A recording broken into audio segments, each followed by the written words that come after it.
Everyone, please, good morning and welcome to the White House. I want to thank all of you for joining us here today to discuss an issue of great concern to me and to Barack, not just as president and as first lady, but as a mom and a dad. And that is the problem of bullying in our schools and in our communities. As parents, this issue really hits home for us. As parents, it breaks our hearts to think that any child feels afraid every day in the classroom or on the playground or even online. It breaks our hearts to think about any parent losing a child to bullying or just wondering whether their kids will be safe when they leave for school in the morning. And as parents, Barack and I also know that sometimes, maybe even a lot of the time, it's really hard for parents to know what's going on in our kids' lives.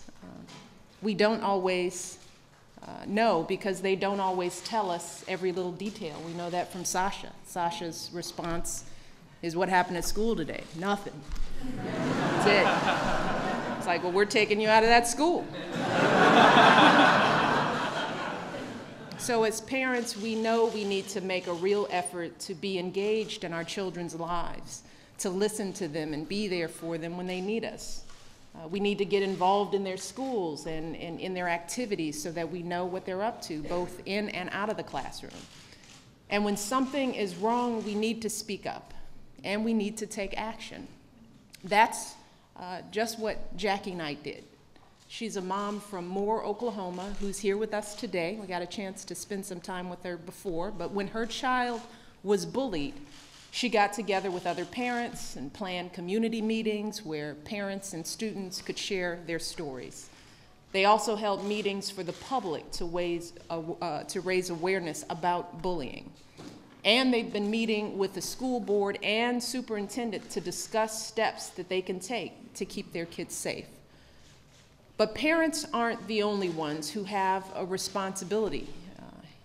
We all need to play a role as teachers, coaches, as faith leaders, elected officials, and anyone who's involved in our children's lives. And that doesn't just mean working to change our kids' behavior and recognize and reward kids who are already doing the right thing. And it means thinking about our own behavior as adults as well.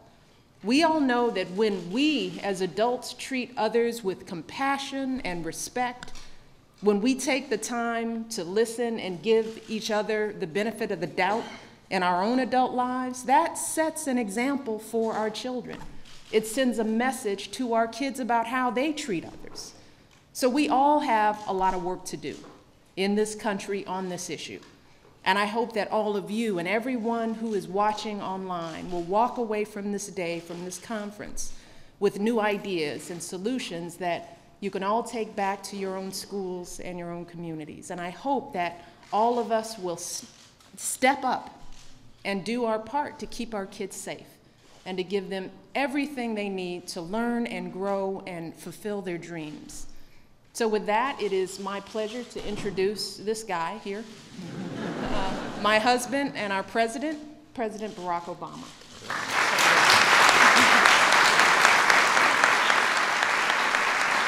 Thank you. Thank you, everybody. Thank you. Thank you, everybody. Thank you. Well, welcome to the White House. I want to thank Michelle for her introduction and for marrying me and for putting up with me. I want to reiterate what Michelle said. Preventing bullying isn't just important to us as President and First Lady, it's important for us as parents. It's something we care deeply about. We're joined here by several members of Congress who've shown real leadership in taking up this cause. We've got a number of members of my administration with us today who are going to help us head up the efforts that come out of the White House on this issue. And I want to point out Judge Catherine O'Malley, the First Lady of Maryland. She is right here. Catherine.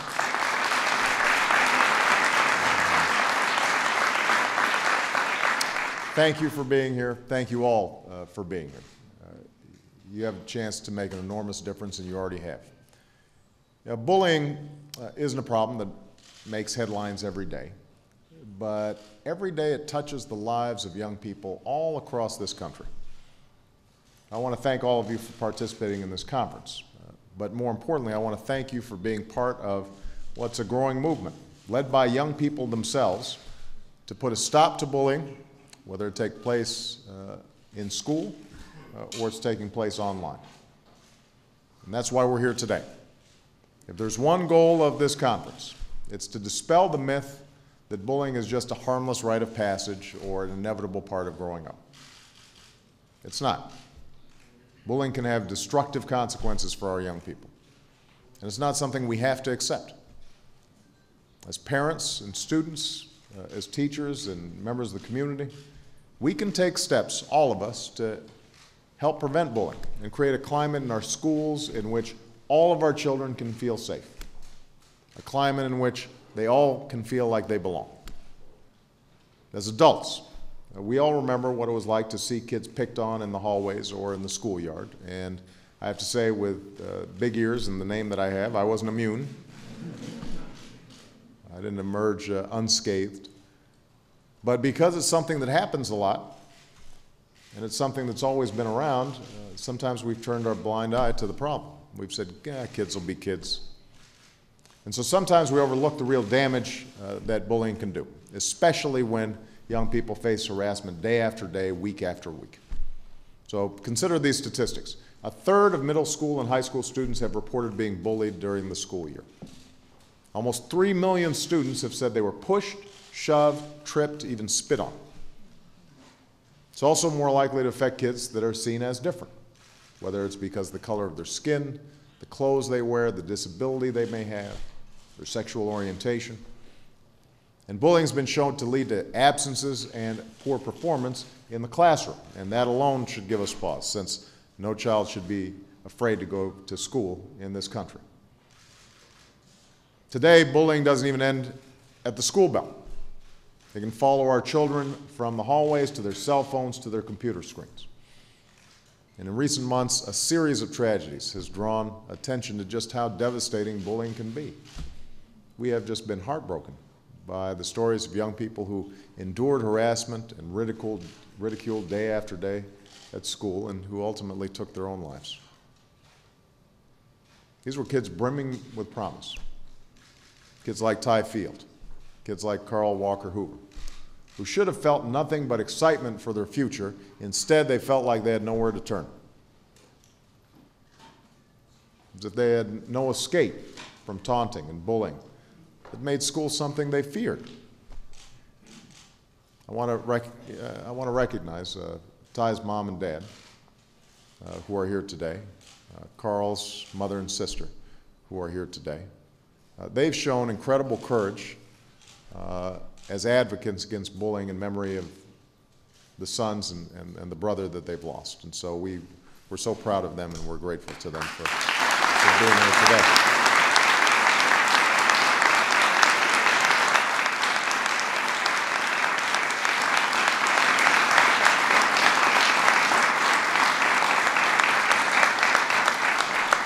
No family should have to go through what these families have gone through. No child should feel that alone. We got to make sure our young people know that if they're in trouble, there are caring adults who can help, and young adults that can help. That even if they're having a tough time, they're going to get through it, and there's a whole world of possibility waiting for them. We also have to make sure we're doing everything we can so that no child is in that position in the first place. And this is a responsibility we all share. A responsibility we have to teach all children the golden rule. We should treat others the way we want to be treated. Now, the good news is people are stepping up and accepting responsibility. They're refusing to turn a blind eye to this problem. The PTA is launching a new campaign to get resources, information into the hands of parents. MTV is leading a new coalition to fight bullying online. They're launching a series of ads to talk about the damage that's done when kids are bullied for the color of their skin or their religion or being gay or just being who they are. Others are leading their own efforts here today. And across the country, parents and students and teachers at the local level are taking action as well. They're fighting not only to change rules and policies, but also to create a stronger sense of community and respect in their schools. Joining this conference today is a young man I just had a chance to meet, Brandon Green from Rhode Island. Brandon's 14 years old. Back in 6th grade, when he was just a kid, he did a class project on bullying. Now, 2 years later, it's a school-wide organization with 80 members. They do monthly surveys in their school to track bullying rates. And what they realized is that stopping bullying isn't just about preventing bad behavior, it's also about working together and creating a positive atmosphere.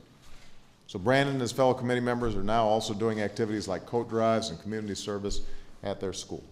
And that's making a real difference. So we're very proud of Brandon for the great work he's doing.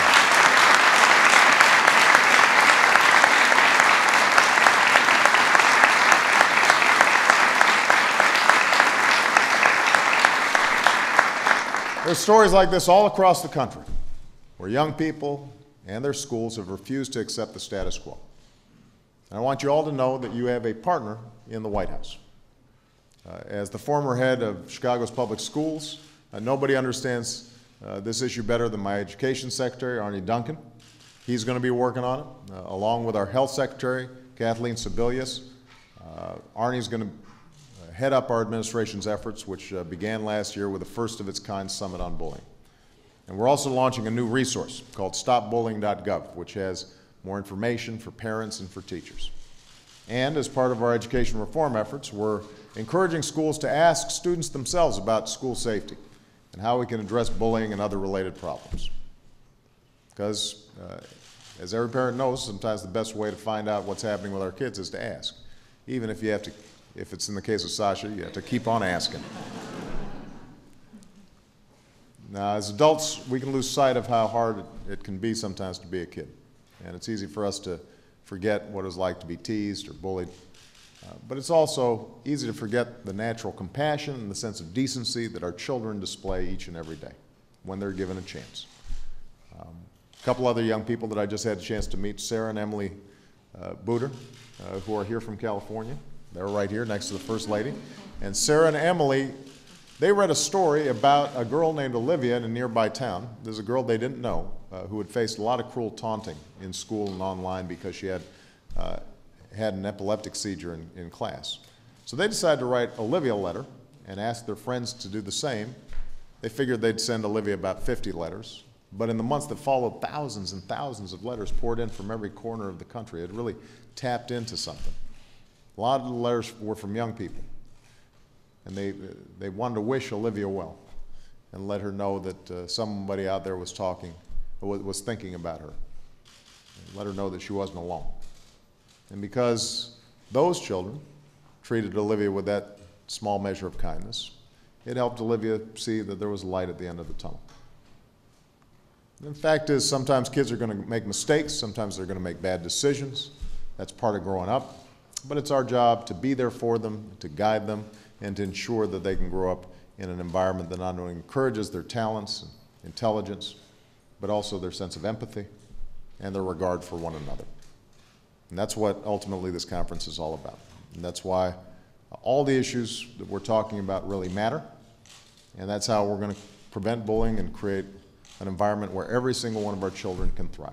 So thank you for the good work that you're already doing, and I'm sure you're going to come up with some terrific ideas during the course of this conference. Thank you very much.